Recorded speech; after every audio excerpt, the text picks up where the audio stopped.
So I'm really trying to wonder, like, all right, well, you want to talk about industry specific, dog, what industry isn't suffering? Like, bro, clothing, most of our clothing manufacturer that people buy from is overseas. So pick an industry, and I'll tell you, it's suffered through this process that we've been going through of sending our jobs overseas and buying overseas. We're not going to sit here and pretend like this doesn't stretch across the entire economy, across all sectors. Put 20% on them and it's non-negotiable, right? Or we're going to negotiate it down to zero so that we're got it fair for both sides. But to do 145%, I mean, you might as well do 1,000,000%. It doesn't make any sense. At that price, you can't sell any goods. Okay. So he's not thinking this through. He's doing this in a crazy way. And you guys are saying, hey, let's... Okay, hold on. I'll give you that. Somebody, Lib actually made a good point. Like, the arms industry has done fantastic. But of course it has. We've been sending tax money and laundering it through Ukraine. Of course it has. I mean, but that cannot be the only industry that does well.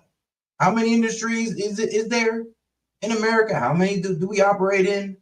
For us just to sit there and what? Depending on the weapons industry, how many of us work for a weapons corporation? Not that much. See how it plays out. It's only 3 months in. I get it, and that's fair. And there's a long way to go with 4 years. But what you can't say at the same time is that it's worked so far. It hasn't. It did crash the stock market. It did crash the bond market. And Donald Trump retracted those because he had crashed the markets. That's not part of any plan. That's just a giant screw up, and he got nothing in return. So you can say, hey, maybe he'll get better later, and that's always true, of course, right? But to say that he's cooking now, no, he's cooked, not cooking. And so far, he's done nothing but absolutely bungle it and got nothing in return. But Cheng, you expect what? Come on now, Cheng. You know what Trump's doing. I can see what they're doing, what he's doing. I can see it. I feel it. He's cooking. I can see.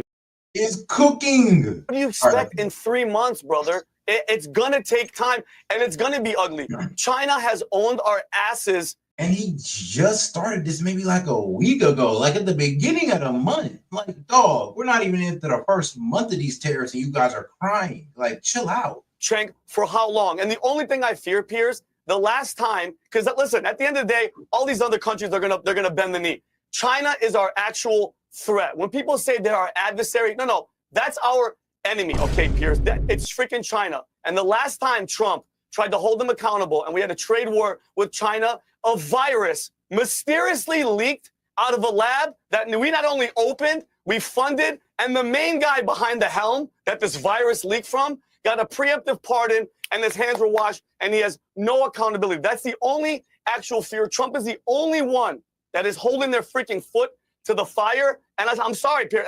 And Josh, you said at the beginning that I disagree when you said that people are hoping for the success. The majority of the people that I know on the left, Josh, hell no. They're like, no, they want it to fail. They want it to burn just so they could say it was Trump. It was Trump. We told you. That's not America, brother. We have the freaking president of the United States. He's the leader of the freaking free world. We have to back the guy. I'm not saying blindly back whatever the hell that he's doing. Check, I have some stuff that me and you agree on that he's doing that I don't agree with. But when it comes to this, bro, when it comes to China, that is the actual threat. They freaking, mind you, the past 4 years, they got away with everything. They were flying spy balloons, Piers. Nobody said shit, all right? They buy land, all of our military bases, nuclear missile bases in Mount Montana.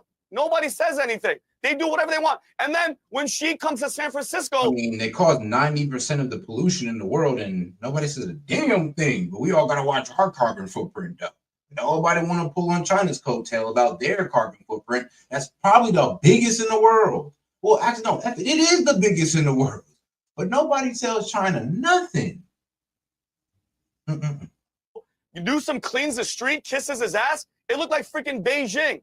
All right, we finally got a guy that's holding their foot to the fire. Like I said, it's going to hurt. It's going to be a little turbulent. But, bro, the guy knows what he's doing. He's a freaking boss, and he's a businessman. He's going to be fine.